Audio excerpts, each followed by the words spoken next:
നാടുകാണി ചുരത്തിൽ മാലിന്യം തള്ളുന്നവർക്കെതിരെ കർശന നിയമ നടപടിയുമായി വനംവകുപ്പ്. മാലിന്യം തള്ളുന്ന വാഹനത്തിലെ ഡ്രൈവർക്കെതിരെയും ഉടമയ്ക്കെതിരെയും ജാമ്യമില്ലാ വകുപ്പ് പ്രകാരം കേസെടുക്കും. വേനൽ അവധിയായതോടെ സംസ്ഥാനത്തിന്റെ വിവിധ ഭാഗങ്ങളിൽ നിന്നും ദിവസേന നൂറുകണക്കിന് സഞ്ചാരികളാണ് ചുരം വഴി യാത്ര ചെയ്യുന്നത്. ചുരത്തിലെ കാനന ഭംഗിയിലിരുന്നാണ് ഇവർ കൊണ്ടുവരുന്ന ഭക്ഷണം കഴിക്കുന്നത്. ശേഷം ഭക്ഷണാവശിഷ്ടങ്ങളും പ്ലാസ്റ്റിക് ഉൾപ്പെടെയുള്ള മാലിന്യങ്ങളും ചുരത്തിൽ തള്ളുകയാണ്. ചുരത്തിൽ മാലിന്യം തള്ളുന്നതിനെതിരെ വനം വകുപ്പ് റോഡരികുകളിൽ പലയിടങ്ങളിലായി ബോധവൽക്കരണ ബോർഡുകൾ സ്ഥാപിച്ചിട്ടുണ്ട്. മുന്നറിയിപ്പിന് പുല്ലുവില കൽപ്പിക്കാതെയാണ് ചാക്കുകണക്കിന് മാലിന്യങ്ങൾ റോഡരികിൽ തള്ളുന്നത്. വേനൽക്കാലത്തും കാരക്കോടൻ പുഴയിലെ വെള്ളം നിലനിർത്തുന്നത് ചുരത്തിലെ ഉറവ പറ്റാത്ത ചോലകളാണ്. ഈ അരുവികളും യാത്രക്കാർ മലിനമാക്കുന്നുണ്ട്. പുഴയോരത്ത് നിരവധി കുടിവെള്ള പദ്ധതി കിണറുകളുണ്ട്. വെള്ളം മലിനമാക്കുന്നതോടെ മാരകമായ രോഗങ്ങളും പ്രദേശത്ത് വ്യാപിക്കുന്നതായി മുൻകാല അനുഭവമുണ്ട്.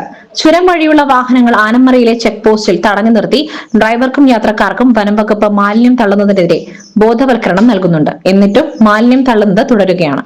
നിലമ്പൂർ നോർത്ത് ഡിവിഷനിലെ ഏക നിത്യഹരിത വനമുള്ളത് ചുരം മേഖലയിലാണ്. മാലിന്യം തള്ളുന്നത് കാടിന്റെ സ്വാഭാവികതയ്ക്കും വന്യജീവികൾക്കും ഭീഷണിയായിട്ടുണ്ട്. ചുരമേഖലയിൽ ഇനി മുതൽ മാലിന്യം തള്ളുന്നവർക്കെതിരെ കർശന നിയമ നടപടി സ്വീകരിക്കുവാനാണ് വനം വകുപ്പിന്റെ തീരുമാനം. ചുരത്തിൽ പകലും രാത്രിയും നിരന്തരം പട്രോളിംഗ് നടത്തും. പിഴ ചുമത്തുന്നതോടൊപ്പം വനം നിയമപ്രകാരം കേസുകളും എടുക്കുമെന്നും വനം വകുപ്പ് അറിയിച്ചു. Gold, pure gold. Group Nilambur.